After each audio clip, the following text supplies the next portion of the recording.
हाँ जी बच्चों, तो हमने क्या कहा कि सबसे पहले तो क्या होना चाहिए, कैलस में ऑक्सीजन रिच होना चाहिए, कैलस के इनिशिएशन के लिए, सेल प्रोलिफरेशन के लिए। और जो सेल प्रोलिफरेट होती है वो क्या बनाती है, क्लम्प्स बनाती है, जिन्हें हम क्या कहते हैं, एम्ब्रियोजेनिक क्लम्प्स।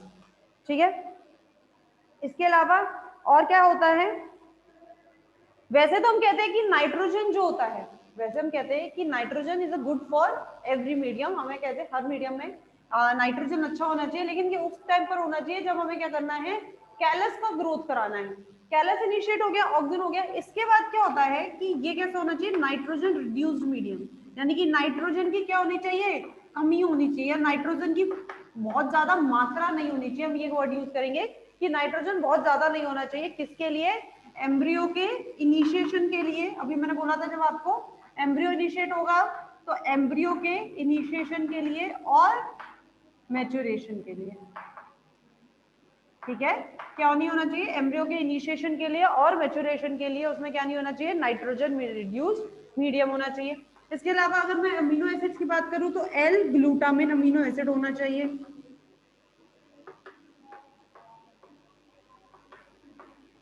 ठीक, इसके अलावा और chelated form of iron, iron का चिलेटेड फॉर्म कौन सा होता है, आयरन ईडीटी है।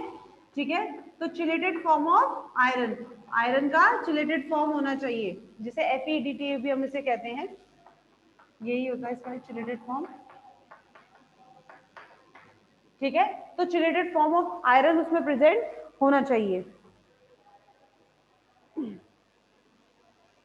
क्यों क्यों चाहिए हमें chelated form of iron, chelated form of iron हमें इसलिए चाहिए, क्यों, क्योंकि अगर ये नहीं होगा, अगर ये नहीं होगा, अगर इसकी एब्सेंस होगी, in the present, in the absence of this, in the, या मैं इसको इस तरह लिखती हूँ, chelated form of iron is required, chelated form of iron is required to pass the stage from globular, from globular embryo to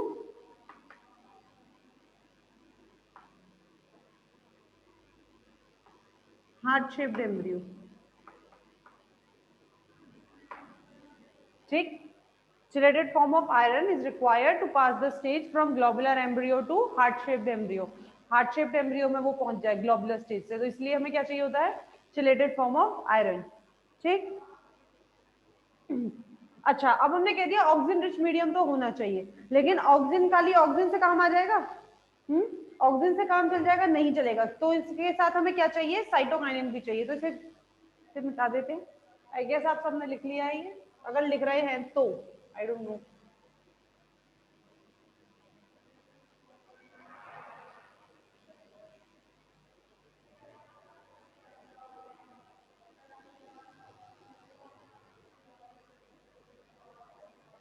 ठीक, इसके बाद चाहिए अलोंग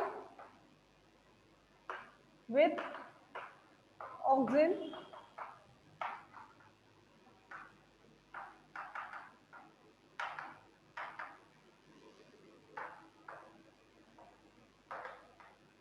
ऑक्सीजन के साथ साथ हमें क्या चाहिए, साइटोकाइनिन की भी जरूरत होती है, तो अलोंग विद ऑक्सीजन हमें क्या चाहिए, साइटोकाइनिन भी चाहिए, किसके लिए, for the growth of the embryo.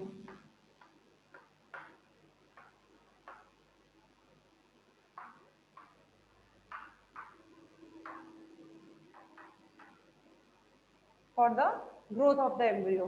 ठीक, अच्छा, ऑक्सीजन हो गया, उसके बाद साइटोकाइनिन हो गया, साइटोकाइनिन को मैंने बता दिया आपको, साइटोकाइनिन क्यों चाहिए, ताकि उसमें आप जानते हैं ये शूट रूट डेवलपमेंट तो होता ही है।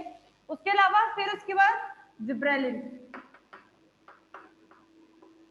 जिब्रेलिन का काम इसमें पता नहीं है, नहीं पता कि जिब्रेलिन क्यों चाहिए होता है, बस इतना पता है कि इसके साथ साथ जिब्रेलिन भी कुछ अमाउंट में चाहिए, सम अमाउंट या लिटिल अमाउंट, फ्यू अमाउंट, कुछ भी लिख लीजिए। ठीक है, जिब्रेलिन क्यों चाहिए, उसका क्या काम है ये नहीं पता, पर हाँ एम्ब्रियो की ग्रोथ में और एम्ब्रियो के मैच्योर होने में जिब्रेलिन का भी कोई हाथ होता है, ये डेफिनेटली पता है, इसीलिए कहते हैं कि एम्ब्रियो के डेवलपमेंट के टाइम पर हमें जिब्रेलिन भी कुछ अमाउंट में चाहिए होता है। देन इसके बाद हमने बोल दिया क्या, एबीए अभी बताया आपको, एबी हमें क्यों चाहिए? To stop formation of inventive embryos, उसमें से और एम्ब्रियोज ना बने, इसलिए हम इसको स्टॉप कर एबीए डालते हैं। इसके अलावा हम क्या करते हैं? एबनॉर्मल सेल प्रोलिफरेशन, ज्यादा सेल अपने आप प्रोलिफरेट ना होती रहे, ठीक है ना। तो एबनॉर्मल सेल प्रोलिफरेशन को रोकने के लिए भी हम क्या डाल देते हैं? हम एबीए को डालते हैं, ठीक। इसके अलावा एबीए के बाद हमें क्या चाहिए? Activated charcoal. और एक्टिवेटेड चारकोल तो मैं आपको शुरू में बता चुकी हूँ कि एक्टिवेटेड चारकोल हम क्यों डालते हैं, ताकि किसको कम कर सके, वो वहां पर इनहिबिटर्स को कम कर सके। फिनाइल एसिटिक एसिड वगैरह होते हैं कि नहीं होते, जो मैंने लास्ट टाइम भी आपको पढ़ाया था। तो वही सारी चीजें कि किसको कर सके? इनहिबिटर्स। जो उसमें टॉक्सिक मटेरियल प्रोड्यूस हो रहे हैं या जो इनहिबिटर्स वहां प्रोड्यूस हो रहे हैं, उनका क्या कर सके? एब्जॉर्प्शन कर सके। तो इसलिए हम मीडिया में और भी क्या डालते हैं? एक्टिवेटेड चारकोल, ठीक। तो ये सारी चीजें तो होती है न्यूट्रिएंट मीडिया में। ये तो आप इसको क्या बना रहे हैं? मीडिया बना रहे हैं। लेकिन मीडिया बनाने के बावजूद, सब चीज करने के बावजूद, जो एनवायरमेंटल फैक्टर्स हैं, कौन कौन से आपके?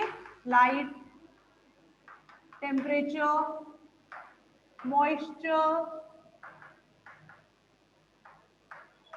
ह्यूमिडिटी,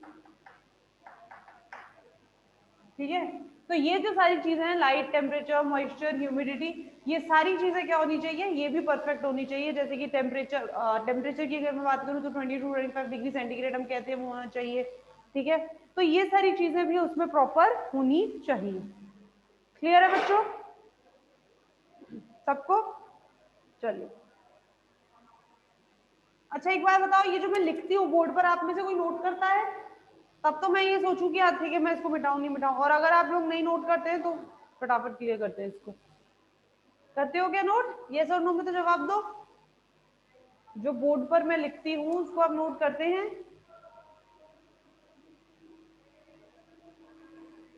कोई जवाब नहीं।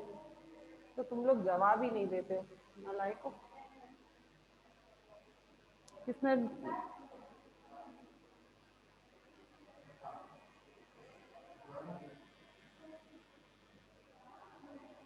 चलिए, तो ये तो बात हो गई, हमने बात करी थी अभी तक जितनी भी हमने चीजें बात करी हैं, इट्स ऑर्गेनोजेनेसिस, एम्ब्रियोजेनेसिस। तो ये जो सारी चीजें बात करी हमने, किसके अंदर बात करी है? माइक्रो प्रोपगेशन की बात करी है। चैप्टर हमारा यहाँ कंप्लीट होता है, मतलब लगभग कंप्लीट हो जाएगा। एक बचा है केवल आपका आर्टिफिशियल सीड।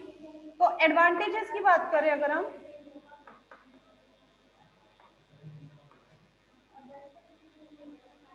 एडवांटेजेस की बात करें, अगर माइक्रो प्रोपगेशन के एडवांटेजेस की हम बात करें क्या क्या हो सकते हैं, तो आई एम श्योर कि आप लोग खुद भी खुद भी आपको पता होगा। लाइक पहला सबसे, virus free plants. Virus free plants की जगह मैं इसको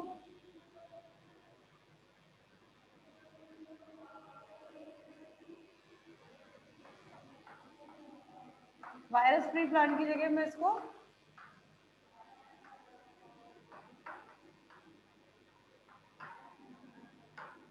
डिजीज फ्री प्लांट्स भी कह सकती हूँ, ठीक है। वायरस फ्री प्लांट्स की जगह डिजीज फ्री प्लांट्स भी कह सकती हूँ। और क्या कह सकते हैं हम? सीड प्रोडक्शन, जो अभी मैं बताऊंगी आपको, आर्टिफिशियल सीड बनाना।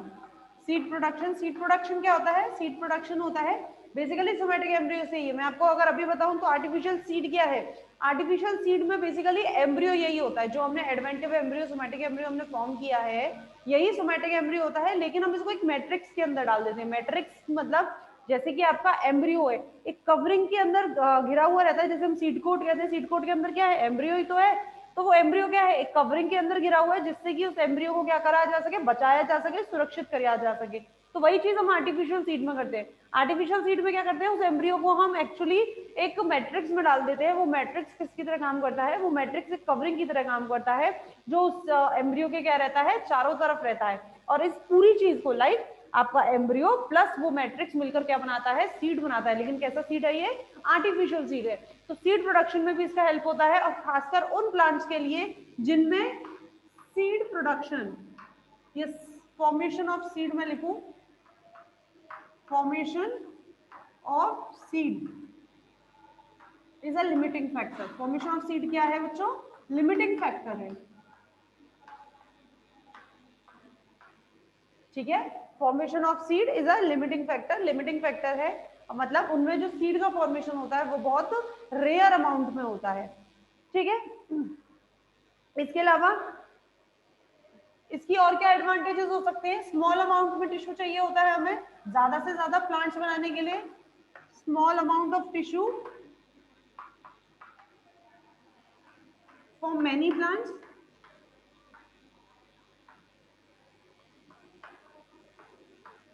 होता है कि नहीं होता है? Small amount of tissue for many plants. इसके अलावा और क्या हो सकता है? Germ plant storage.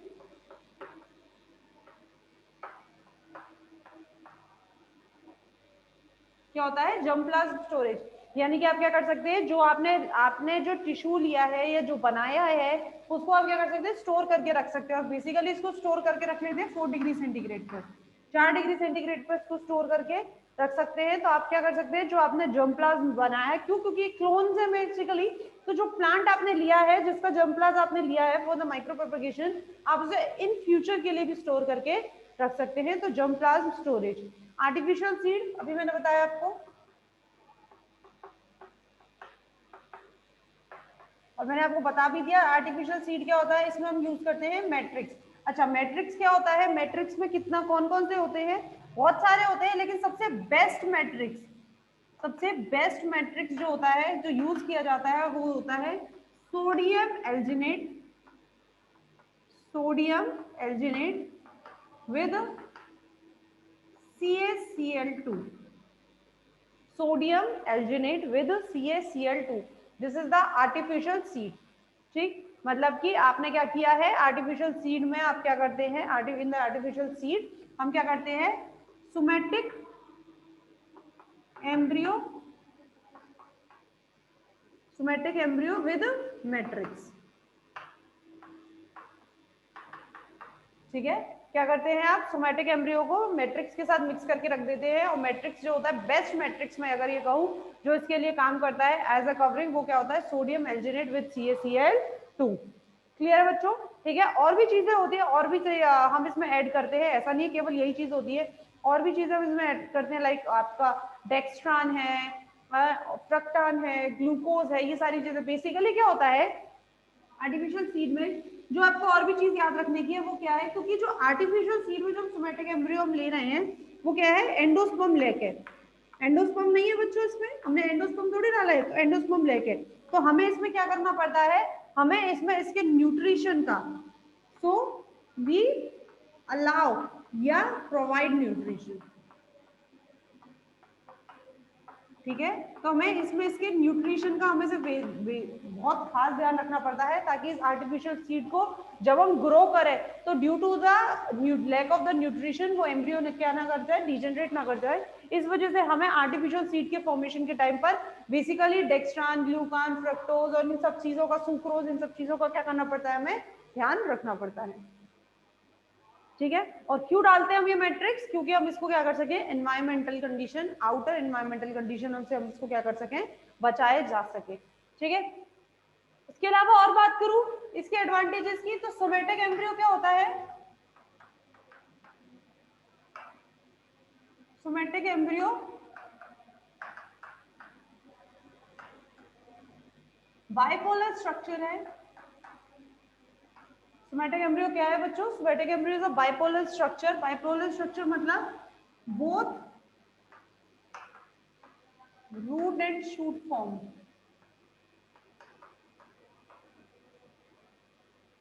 ठीक है, बाइपोलर स्ट्रक्चर है, दैट मींस इससे दोनों रूट और शूट फॉर्मेशन होता है। ठीक, तो ये सारी चीजें हो जाती है किसकी, इसके एडवांटेजेस की। हम ये कहते हैं कि ये क्या है, इसके एडवांटेजेस है, किसके, माइक्रो प्रोपगेशन के। ठीक, ऐसे ही अगर मैं बोलूं आर्टिफिशियल सीड, तो आर्टिफिशियल सीड के एडवांटेज क्या होंगे, मैंने अभी आपको बता दिया आर्टिफिशियल सीड के एडवांटेज क्या है। आर्टिफिशियल सीड है उन खासकर उन प्लांट्स के लिए, बेसिकली सबसे ज्यादा इंपॉर्टेंट किसके लिए है, ये उन प्लांट्स के लिए जिनमें फॉर्मेशन ऑफ द सीड क्या है, एक लिमिटिंग फैक्टर है, तो artificial seed is very useful for that. ठीक, आर्टिफिशियल सीड के और क्या एडवांटेज हो सकते हैं, मैं ये कह सकती हूँ, इसको तो मैं क्लियर कर देती हूँ, आई होप आप सबने लिख लिया है।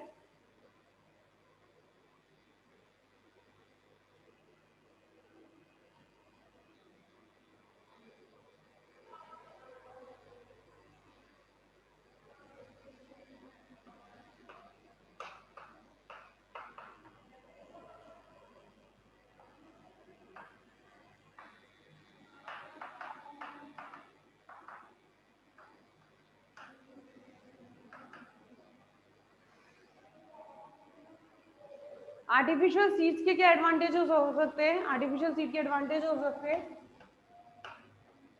Mainly useful for those plant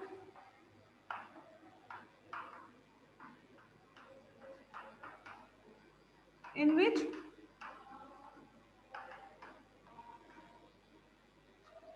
seed production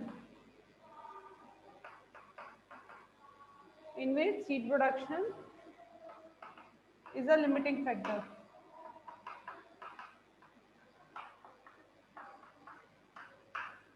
ठीक है, एडवांटेजेस ऑफ आर्टिफिशियल सीड का क्या है? Mainly useful, mainly not many, many useful for those plants with seed production is a limiting factor, जिसमें सीड प्रोडक्शन क्या है उनका एक लिमिटिंग फैक्टर है। ठीक, इसके अलावा डिजीज फ्री, वही सारी चीजें हैं जो हम लोगों ने अभी माइक्रो प्रोपगेशन की पढ़ी थी। क्या बना सकते हैं हम? डिजीज फ्री प्लांट्स बना सकते हैं। ठीक है, और क्या होता है? Artificial seed has the original genotype.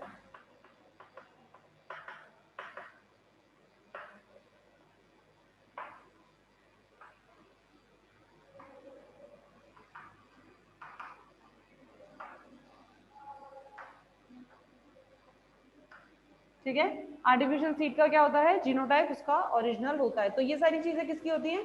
Artificial seed की एडवांटेजेस है।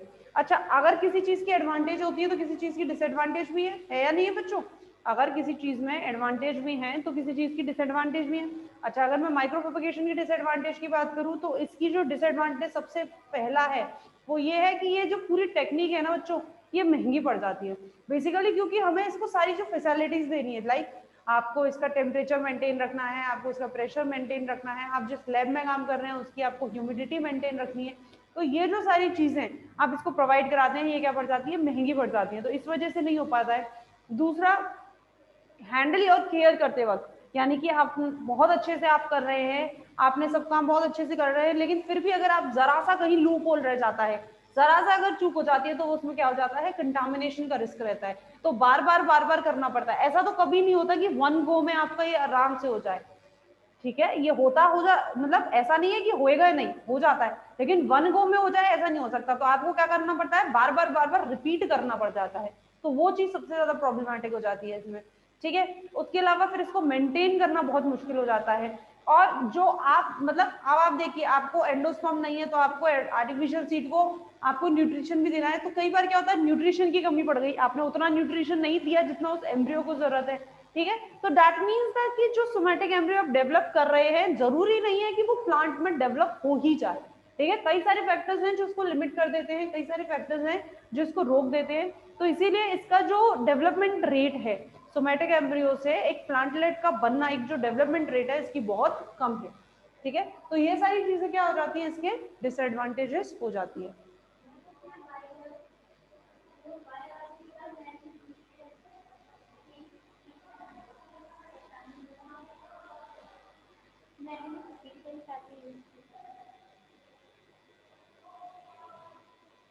मैम इसमें बायोलॉजिकल म्यूटेशन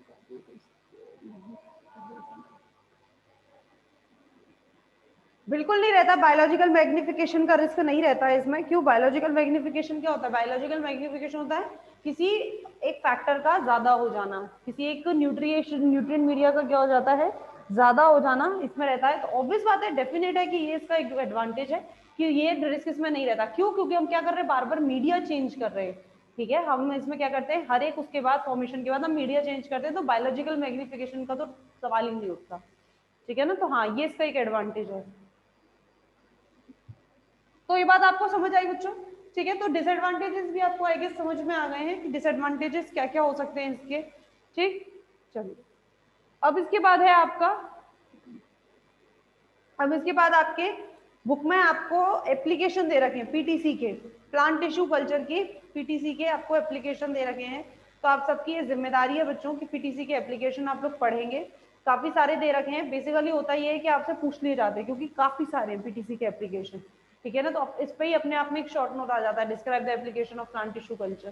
ठीक, हम आपको कराएंगे, पर लेकिन उससे पहले जिम्मेदारी आपकी है कि आप उसे पढ़ के आए, क्योंकि ये वो चीज है जो बेसिकली मान लो सार है जो मैंने आपको पढ़ाया। ये पूरा चैप्टर माइक्रो प्रोपगेशन इसका एक सार है जो आप एक बार खुद से पढ़ें।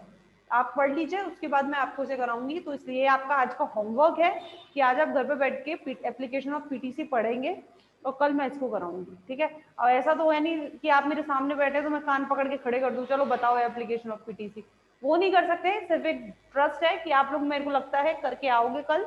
आप लोगों का पढ़ा, इससे देखो बच्चों फायदा कुछ नहीं है, ऐसा कुछ नहीं मैं तो कर कराऊंगी, नहीं भी करोगे तो भी आप लोगों को कल मैं कराऊंगी। बस इससे ये फायदा हो जाएगा कि मेरे कराने से पहले आपको वो चीज आती है, आपने पढ़ ली है, तो कराते वक्त वो आपको समझ में आएगी, ठीक है। और ऐसे घर बैठ के तुम पहाड़ के पत्थर तो तोड़ नहीं रहे हो, मेरे को पता है सारा दिन फुकरापंती कर रहे हो, तो इससे अच्छी है कि थोड़ा सा यूज करो टाइम को और पढ़ लो, ठीक। तो application of PTC is your homework, आप इसे आज पढ़ के आएंगे, ठीक है।